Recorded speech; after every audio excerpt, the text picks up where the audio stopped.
The Quran says, you are busy piling up, calculating, developing your careers, your money, your occupation, your wealth, until you visit the graves. Think about it. When was the last time that you went to a funeral? Was it your mother? Was it your father? Was it your grandfather? Was it your uncle? Was it your cousin? Was it your friend? Was it your wife? Was it your husband? The last time that you visited the grave, when you went to a funeral and you saw that person whom you loved that was laughing, crying, live, boasting, wealthy, educated, denying, arrogant, whatever they were. What was the demeanor of the people when you walked in that funeral home? When that person was stretched out in their last suit? What was the demeanor? Were the people cracking jokes? Were they dancing?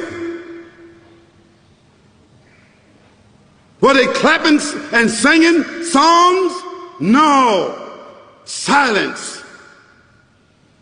Melancholy. Trauma.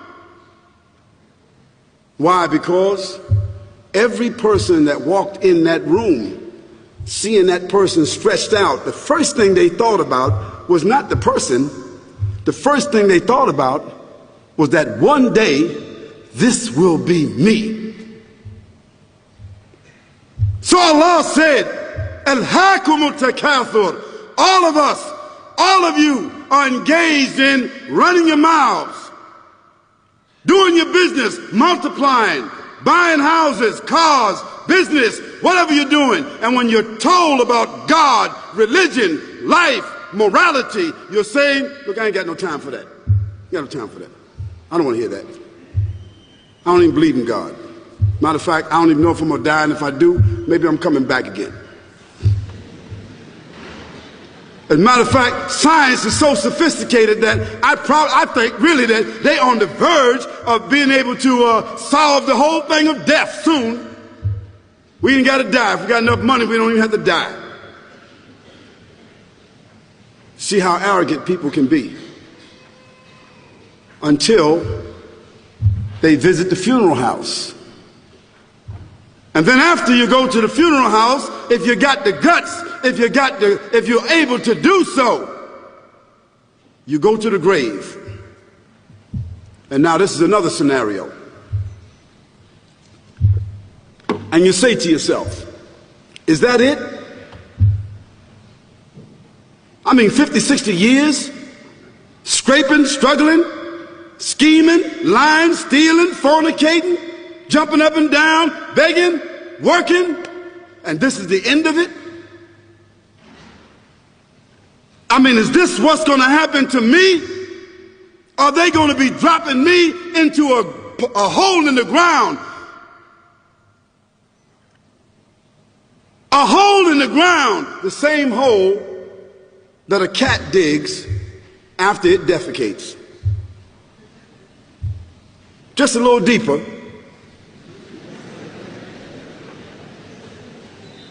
But for the same reason. The cat digs a hole because the cat has dignity. Something that human beings don't seem to have. Instinctively, the cat digs a little hole, covers it up. Humans have got to be taught to do that. But it's for the same reason. So you and I, we're going into a hole a little deeper than the one the cat dug. And all the people that's crying, pulling out their hair, screaming, almost acting like they falling in the thing with you. They want to just jump in there with you. Not really though, you know, it's all an act. Because ain't nobody really going to jump in there and stay in there. They don't love you that much.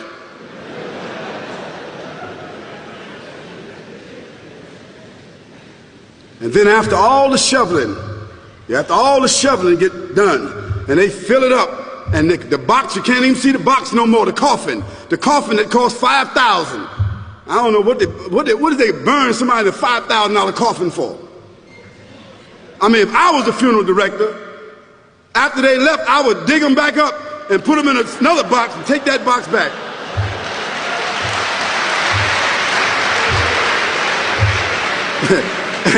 and honestly, I'm telling you, that's what they do. Yeah.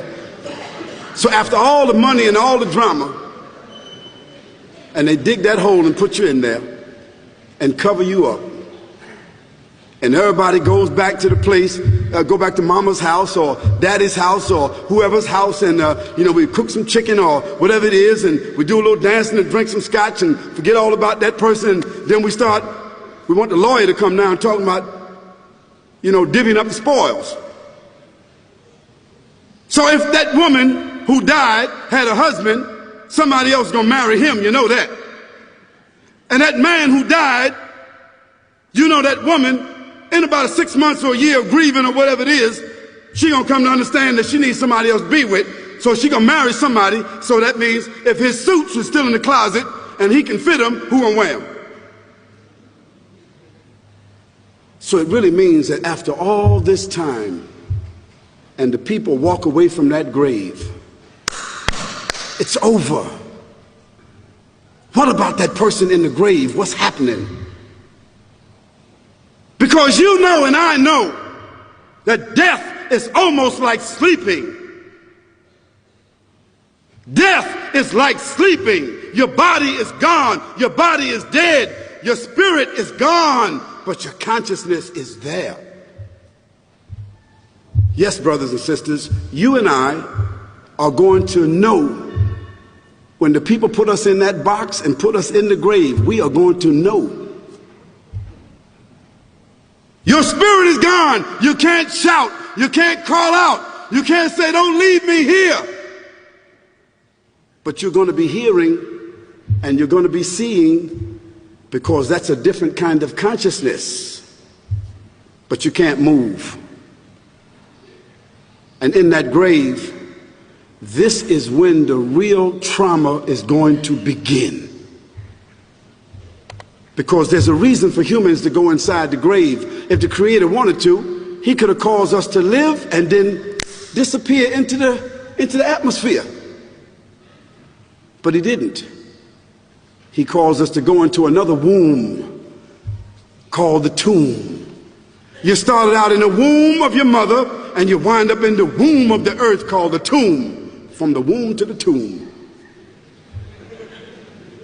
This is the whole trip. And this is what you have to think about. That grave is going to be a place of drama and trauma. A place where you're going to be questioned before you're resurrected. And brothers and sisters, do you think that human beings that have the ability to take a piece of earth, dig it up, irrigate it, put down seeds, plant corn, whatever the case might be. The corn comes up, they harvest the corn. Then after that, what happens? They cut it down, dig it up again, put new seeds in there, and what happens after that? Comes back up again. What happens in the winter? All the leaves fall off the trees and the earth goes dead. And what happens in the springtime? The water comes, generates the earth again, germinates all over again, new grass, new leaves, new flowers, new fruits. So Allah says, and a sign for them is the dead earth. After that, we give it life. And then you eat the fruits from that. So Allah says, the one who gave you life in the beginning, is He not able to give you life all over again in order to judge you? Yes, certainly. You may want to deny it because you don't want to be judged. But you will be judged.